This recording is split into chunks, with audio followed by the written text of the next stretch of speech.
This is the Pete Wong Podcast, sharing the things that I love with those that I love. I've always wanted to talk about the things that I care about in life.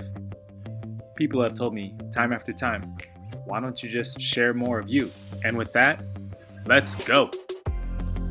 Hey everyone, welcome to a new episode of the Pete Wong Podcast.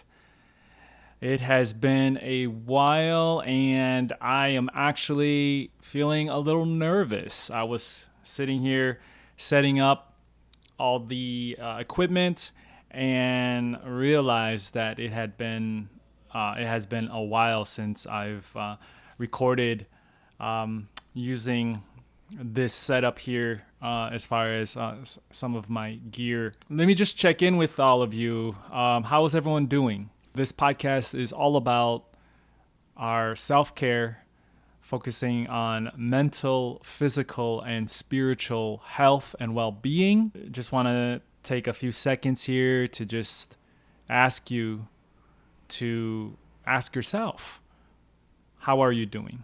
This episode, I've been thinking about it for the last couple of weeks, and I've been really looking forward to sharing it with you. Something that's extremely vulnerable, extremely a little nerve-wracking. Some things that have been happening to me, but I know that I needed to and I wanted to share it with you. For those of you that might be dealing with anxiety, stress, I wanted to take you through the last couple of weeks to hopefully provide a example for some of you that are going through something similar, same, and also just share with you my story and where I'm at. I started about 3 or 4 Fridays ago. And it started off with a little chest pain near my heart area, and it was a slight tightness, and it was for me. It was something surprising because I try to do my best to keep myself active, positive, and healthy as much as I can based on the knowledge that I know of thus far. Always seeking advice, always trying to learn more on how to better that part of me. Started off with some chest pain, and then it went away. And then over that weekend, intermittently, I felt a little chest pain. And then as we do when we feel something, we're like, oh, I'll just hope that it goes away. Then I felt really good for that entire week.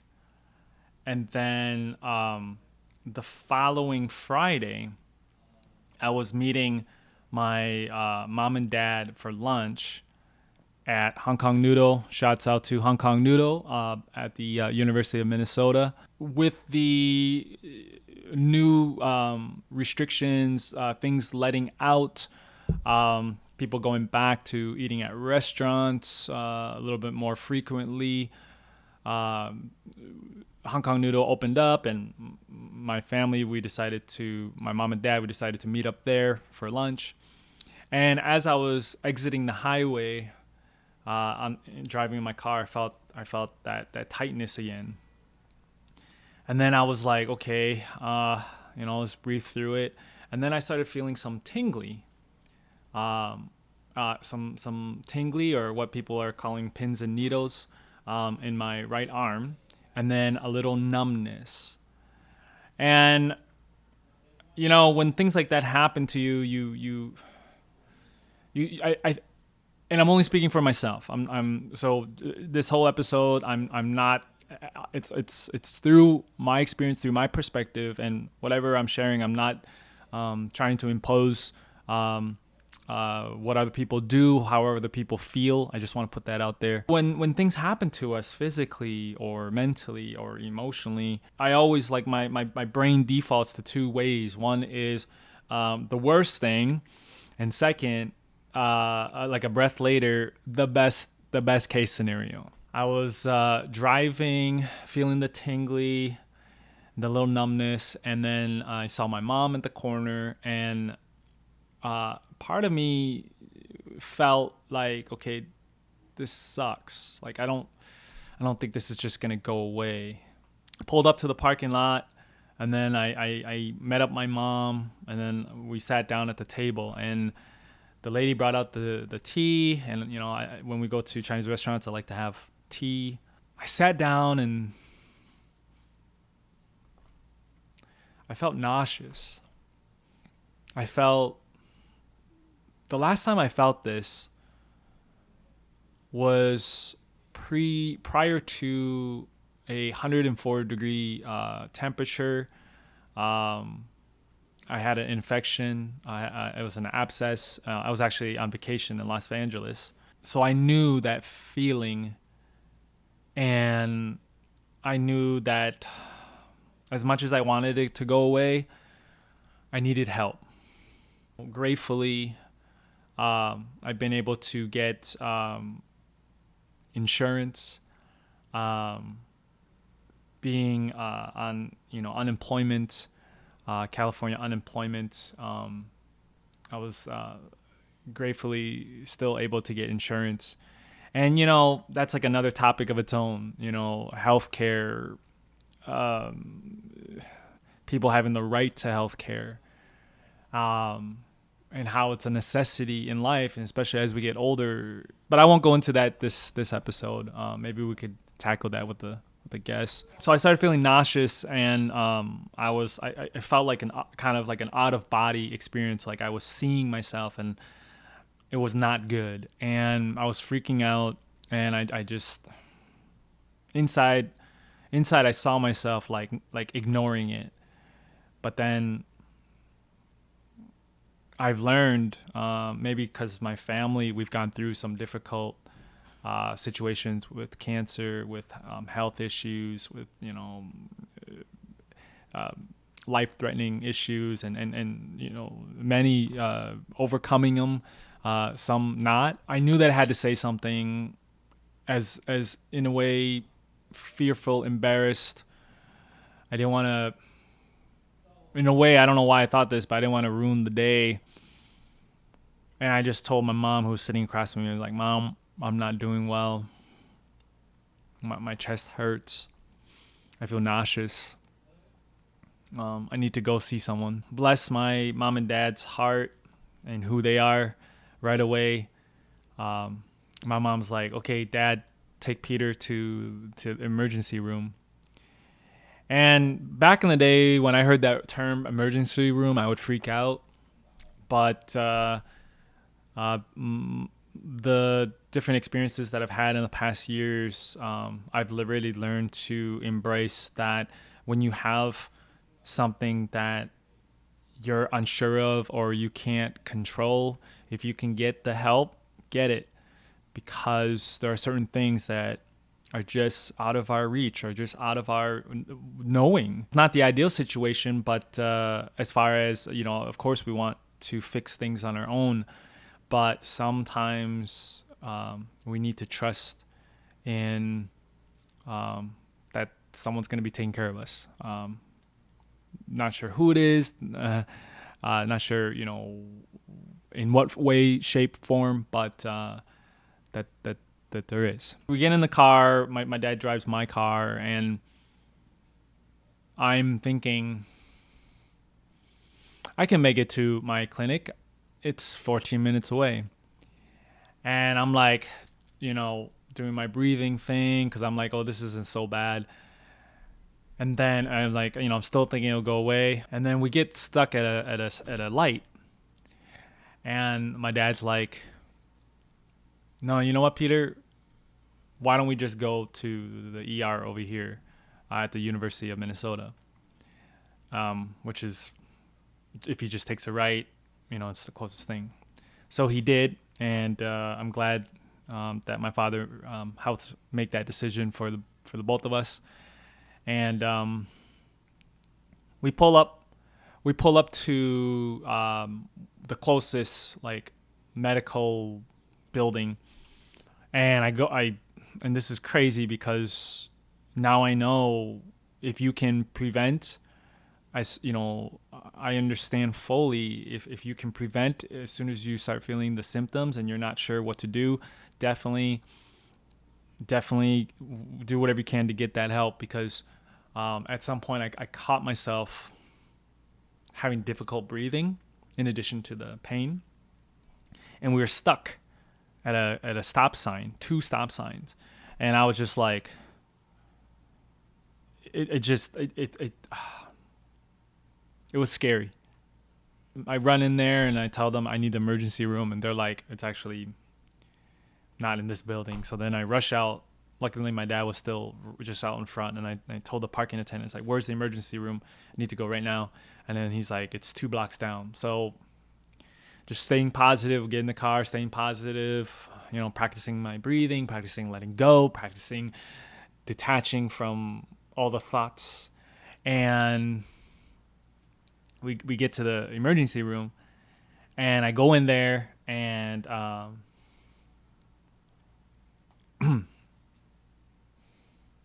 wow, just telling this story, my heart is beating.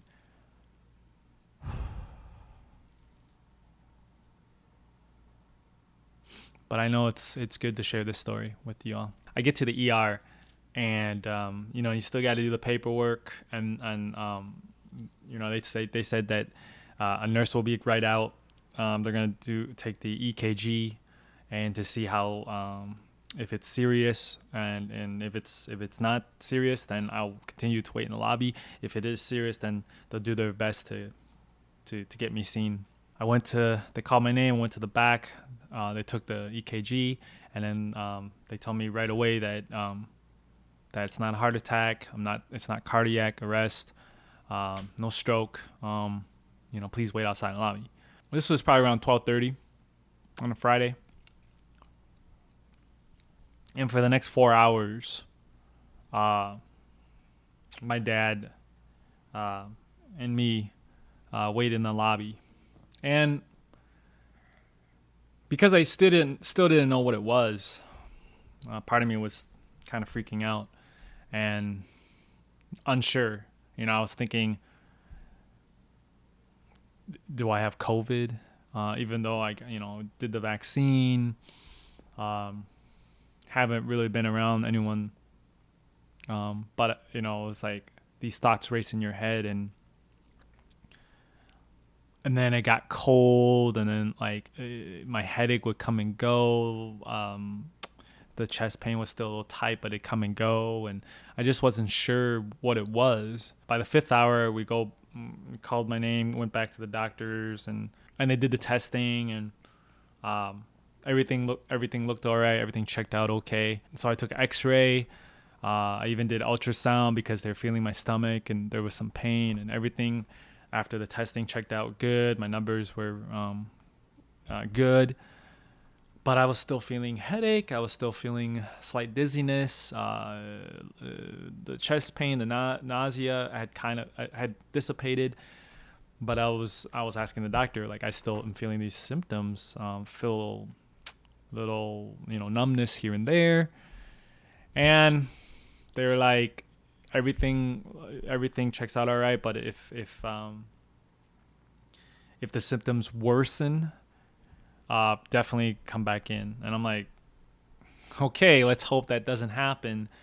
And keep in mind, I haven't eaten since the morning, so I was looking forward to getting some food in me. I ended up getting a heart monitor, this cool device that they just I have a scar because they had to shave, and then they had to basically tape it.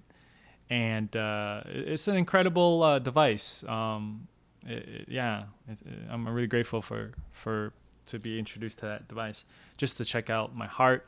And I'm still waiting for results of that. That evening, we go back to the restaurant, Hong Kong Noodle, and I have such great parents. My dad was with me all day, and my mom stayed at the restaurant.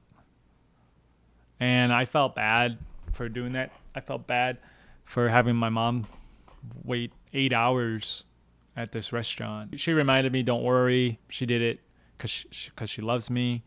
And she had a good time meeting new friends. And we got to the restaurant and I had a nice bowl of congee, some chicken. And all the people at the restaurant were very sweet, very kind. They were like, are you doing okay? Are you feeling better? And I was like, I think so. That night I ended up talking to my buddy Chris on the phone, and he was very helpful.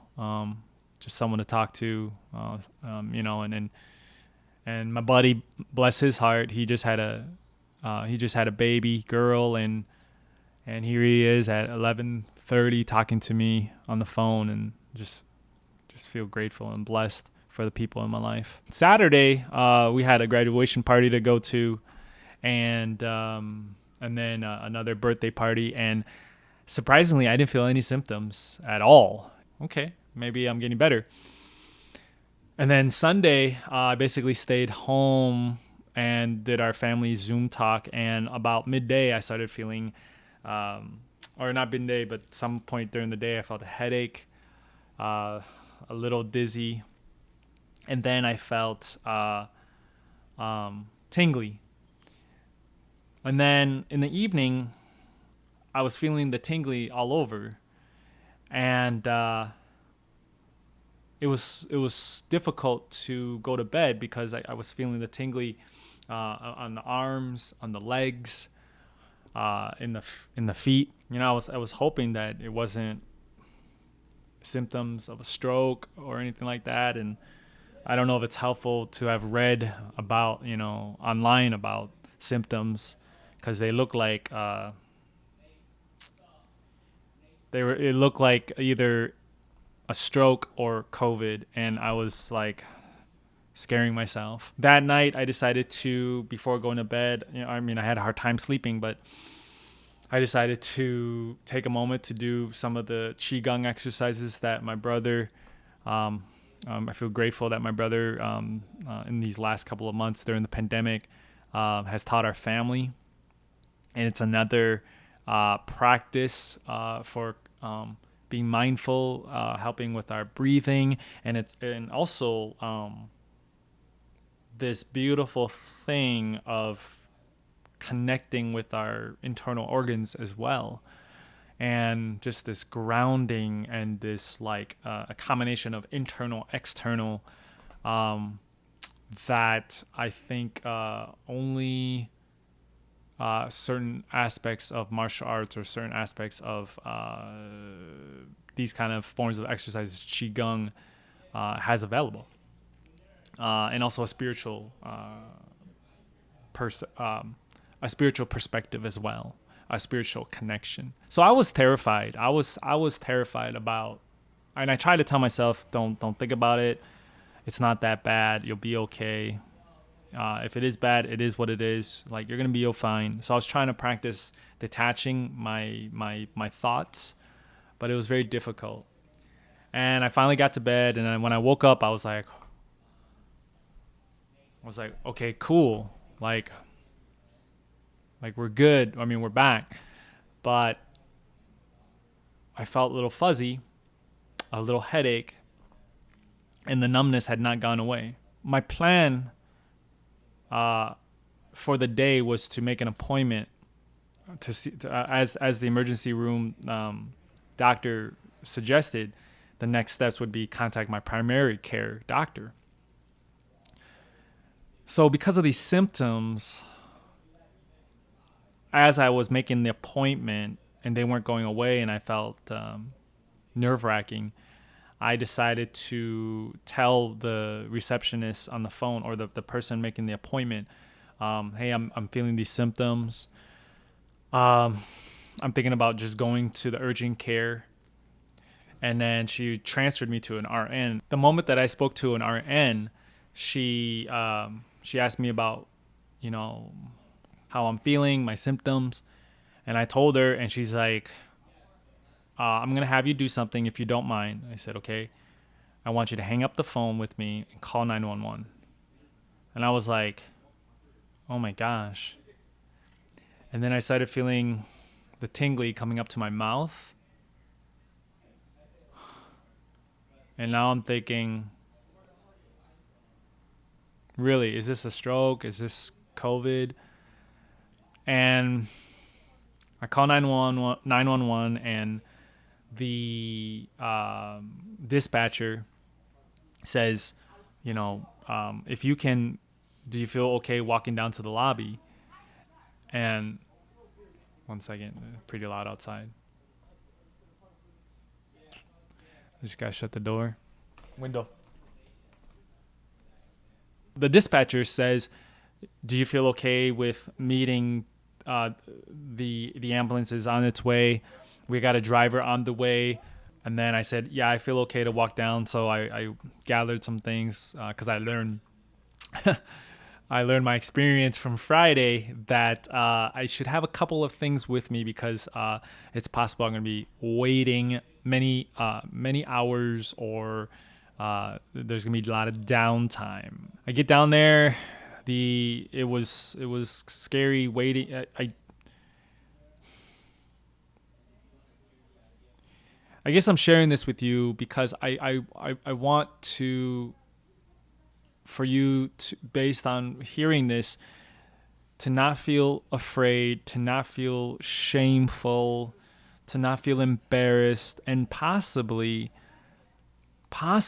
if this episode you can learn from my choices, not necessarily my mistakes, but the choices that I made, and maybe see where you might be able to be ahead of the game, as they say. Be steps forward, being proactive. And I think I did a pretty good job not waiting too long. Those 5 minutes, 8 minutes, 10 minutes, however long it took with the ambulance, it was an uncomfortable feeling. And I just remember telling myself, breathe.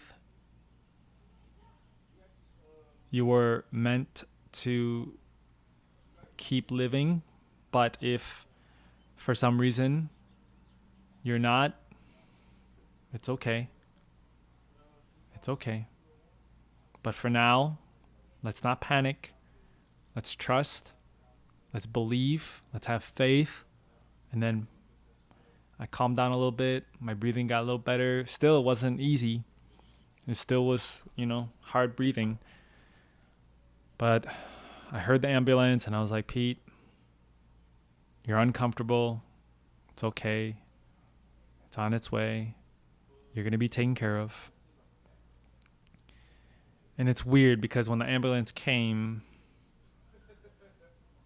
my body calmed down so much more. I go up to the ambulance and there were 3 medical workers. And they do the same thing. They take the EKG. They put the, I felt like a science experiment, as they say, or Neo in the Matrix, which was kind of cool in a positive way. Looking at it, it was kind of cool having all these things. And then they saw how I already had the previous markers, stickers, residue. One of the workers told me, I just want to I want to relieve your worry and let you know you're not having a heart attack. Your vitals, everything checks out good. You have 2 options. One, we can take you in the ambulance to the hospital where they can check your blood and kind of, go through the same procedure and then kind of see where we can go from there. Or 2, you can have a friend drive. We can have a friend drive you to the urgent care, because I told them that I was planning on going to urgent care. And then I said, I thought about it and I was like, do you think based on what you see, based on the information on the test, do you feel confident that I would be okay driving myself, if I feel okay driving myself to urgent care? And he was like, I have full confidence. If you feel okay, You will be fine getting yourself to urgent care. And so I decided to go that route because I felt better. So I went to urgent care, the clinic that I've been going to since coming back to Minnesota recently. And this is another reason why I think it's important for us to communicate with people, because I had begun having conversations with the lady at the front desk. Her name's Jennifer. I wanted her to know that, this wasn't planned. I was planning on making an appointment, but I need help. I'm not doing good. And I told her I'm having these symptoms. I was supposed to go, the ambulance came to my house already, and they said it's okay for me to go to urgent care. And she was like, let me see what I can do. And she asked me to have a seat, and real quick the nurse came and took me to the back and sat down and told the doctor the situation, told the doctor what happened in the morning. And the doctor was like, I think the next steps should be for us to get you an ambulance and take you to the region's hospital. And I was like, holy crap. Is this really happening? Earlier, the ambulance came already, but they didn't take me. And then now they're going to come get me. And I just accepted, like, if this is what needs to be done, let's do it. I get the VIP treatment. I walk myself out to the ambulance. And they're taking the tests, the same tests. They're asking me, same questions. But I'm not annoyed by it because I know that they need the information. And so I try to provide as much information as I can. And they give me a blanket because I was starting to feel a little chilly, a little numbness. This ambulance ride really, really made an impact on me. Because after the test, the guy, so Sean was the driver, and Matt, I hope I have that right. Matt and Sean, if I have that wrong, I apologize. I just wrote it down. I just texted to myself when it happened. It was Matt and Sean that took me in the ambulance, and the one that was sitting in the back with me had a feeling that it was anxiety from stress. Because he knew a little bit about me, because I mentioned that I was, doing some breathing exercises, he asked me about my self-care journey. And so I'm sitting there in the cot or in the stretcher. As I start sharing with him my story of how I found healing, how I found a transformation, focusing on self-care. The moment I started to tell him about the things that have been stressing me out lately, I started to cry. Because I guess I didn't realize that these things that have been causing me stress had become something that caused all these symptoms. And as I was sharing with him, I didn't feel alone. It felt good to tell somebody things have been hard. And I'm not diminishing other people's struggles. I'm just sharing my journey, my narrative at this moment in life, in time. Someone I didn't know, but I just had met in a few minutes, congratulated the work that I've been doing, applauded that I had a process, I was doing things to take care of myself, but at this moment, something had become so overwhelming that I wasn't prepared for. As terrified as I was as to what was going on in my body, there was a part of me that was so proud of the work I had been doing and the life that I have been living. If there's something wrong with my body, I can't do anything about it. I can't control it. I have to just accept it. I had to not feel embarrassed, ashamed, or fearful of the choices that I had made, for better or for worse. The things that I've been stressing about, I had to accept that, unfortunately, it took me to this point. And as much as we want to have the answers, as much as we want to be perfect, because we don't want to feel like, I guess the thing is that, I guess the feeling that I had is that I wanted to feel like I was doing the right thing. I wanted to feel like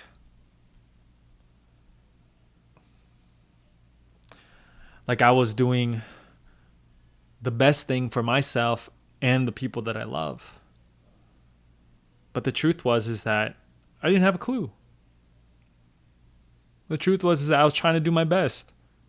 I had to allow myself some grace in that moment because, like he said, it's okay. A lot of people are going through a lot of things. It's a difficult time.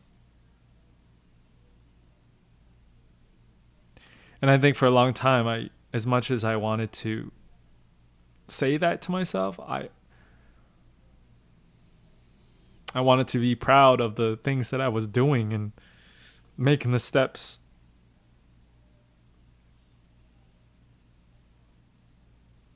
So I'm going to continue my story. The guys roll me in, and I try to always acknowledge and be grateful and appreciate the people that are helping you, because this is their job. I mean, not just this is their job. This is, for whatever reason, they're here. And if they're doing good work, they deserve to be acknowledged. They deserve to know that they're doing good work, that they're doing good in this world, in their life. Because so many other people out there are choosing the opposite and hurting others and not going out of their way to empathize. So I told these guys, I said, thanks, guys. And I told, shoot, I can't remember which one's which. Thank you for doing your work. Thank you for being so thorough. Thank you for taking care of me in my time where I need it. Because we all need that. The next person that was really making an impact on my day was, her name's Alexis. I know I got that right because I asked her. And she was, I believe, a student nurse working with the doctor. Working with another nurse. And I am so grateful that the universe had her be the person that I talked to, because she was like, can you tell me what's going on? Can you tell me what happened? And, quick sidetrack. One of my heroes is Patch Adams from the movie Patch Adams, from Robin Williams portraying the character. I know a little bit about the real Patch Adams, but the movie almost changed my life instantaneously, because it was all about seeing people as humans, doing whatever you can to empathize who they are, no matter what their background was. We all need help. We all need support. We all need love. But throughout that film, it was all about, how do we communicate with each other? How do we laugh with each other? How do we hold space for each other? How do we see each other? And what's interesting is that sometimes you go to the doctors and you get these people that just see you as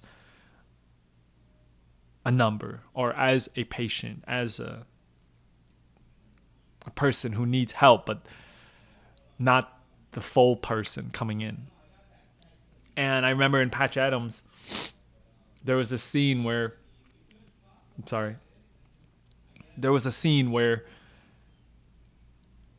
they were talking about the diagnosis of the patient. And here she is sitting, and all the students are taking notes as to, asking, does this patient have so-and-so, this symptom, it must be this. And then Patch Adams says, what's her name? He cared about how she felt, first and foremost.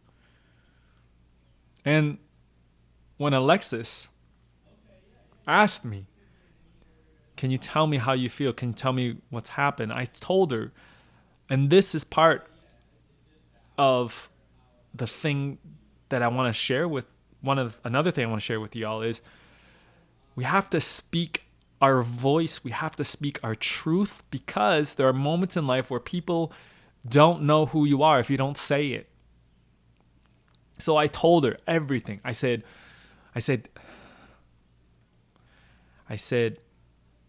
can I tell you everything? And then, such a beautiful heart, she said,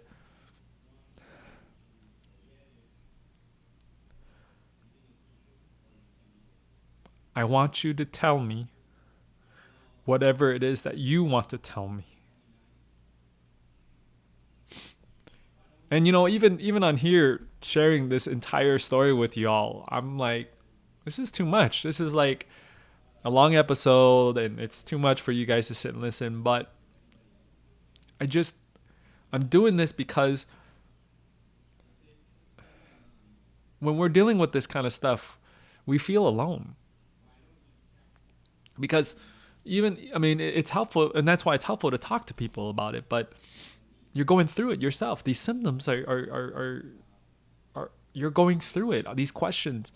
So when Alexis gave me that permission to tell her what's been going on, because I wanted them to have the full spectrum of what I've been dealing with so they can diagnose, so they had a better sense. Because if they were the professionals at this, I needed them to know every little freaking thing that I could remember, that I could possibly tell them. And I learned this from when my mother was going through her cancer, and how she taught me, and how the family has had great conversations about being thorough when speaking to doctors, to nurses, because they don't exactly know what's going on. You have to tell them. And I also want to put out there, when this happens, we also have to be careful and be mindful of people's cultures and people's language barriers and people's knowledge of certain things. So that's why it's so important for people that are working in these fields, these medical fields, to just like law enforcement, to be able to empathize and listen completely, fully, entirely to the people that they're serving. Because if that's your job, then we need to do it at the highest maximum efficiency. None of this looking down at a piece of paper or clipboard. And so I told Alexis everything. And she was like, thank you for being very thorough. And I just, because I was embarrassed, I was like, I'm sorry, I was so detailed. And she's like, no, that's good. And I realized that because some people come in and they can't. And some people come in with their loved ones and their loved ones can't tell them. So if your mind can still share, be clear, sharing what's been going on, the symptoms, as much detail, what's been going on, who you've contacted, who you've talked to, do so. It's important.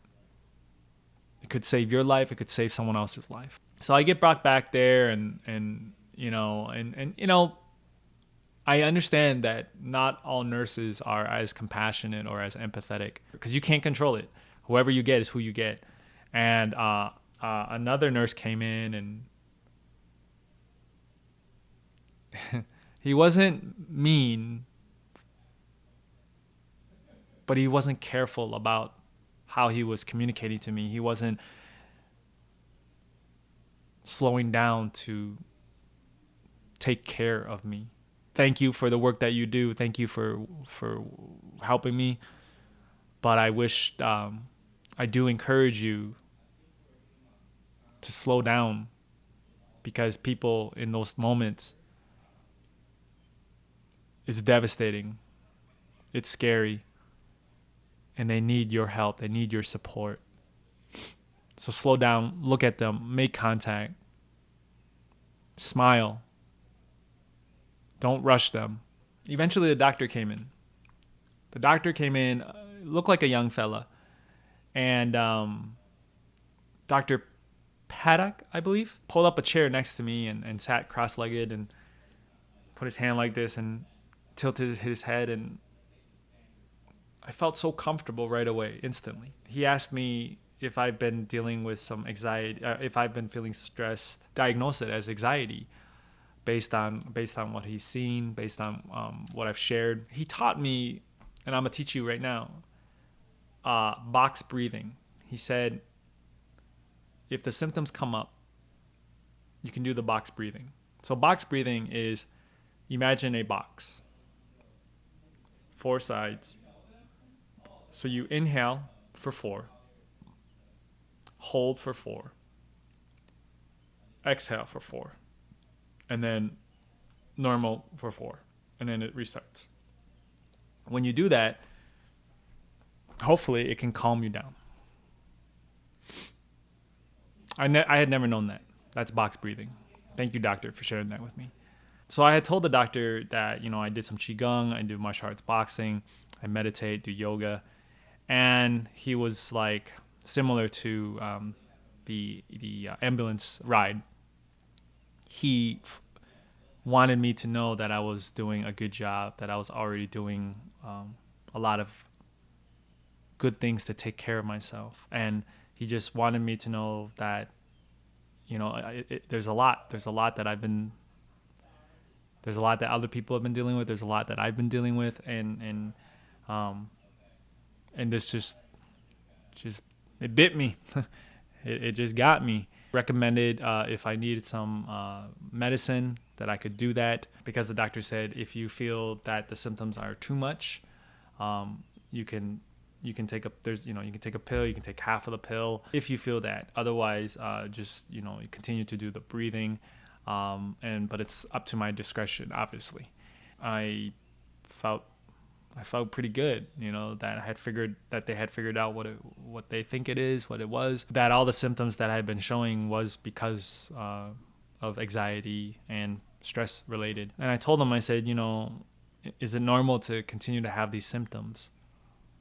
And he's like, it's normal.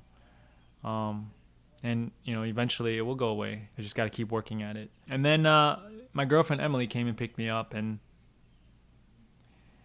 so I, in addition to the people in the medical field that I've been talking about, Jennifer, the receptionist, Matt, Sean, Alexis, the doctor, and my doctor, Gina, I'm just very grateful for all of you. I'm grateful for my family, my mom, my dad, my brother, my sisters, sister-in-law, my brother-in-law, my niece and nephew, because we're always looking out for each other. We're always doing our best to communicate, especially after the pandemic. I'm grateful for my girlfriend, Emily, who is always looking for ways to understand mental health a little better, and share with me the things that she's learning, being there for me every step of the way, just making sure that I didn't feel alone, staying positive. Emily's family, sending positive messages, saying, it's going to be okay, listening to my updates, hoping for the best. And I'm just grateful. Afterwards, I've been learning about anxiety. I've been learning about about stress a little bit more. I've been learning about general anxiety disorder, and, watching YouTube videos, talking to people. I'm so grateful for my friends, Chris Lingassen, Maya Lingassen, Orpheus Black, Henry Rodriguez, Tu Cycle Lee, Meng Yang, being someone I can talk to about this and sharing with me your experiences with anxiety. After the second time going to the emergency room, I've really learned that anxiety is something that many people are living with. It's all right. It doesn't have to be looked at as something unnatural or even uncommon. Kind of like when I learned about cancer and how I accepted what cancer does to those that have been diagnosed by it, and also those that take care of them, and then their loved ones. The more we understand about these health issues, whether it's mental, whether it's physical, it normalizes our process for how to handle it, how to live with it, how to. I have a friend in Los Angeles. I remember him telling me how he lives with depression. These things that I used to grow up thinking that they were taboo, thinking that they're something you want to avoid.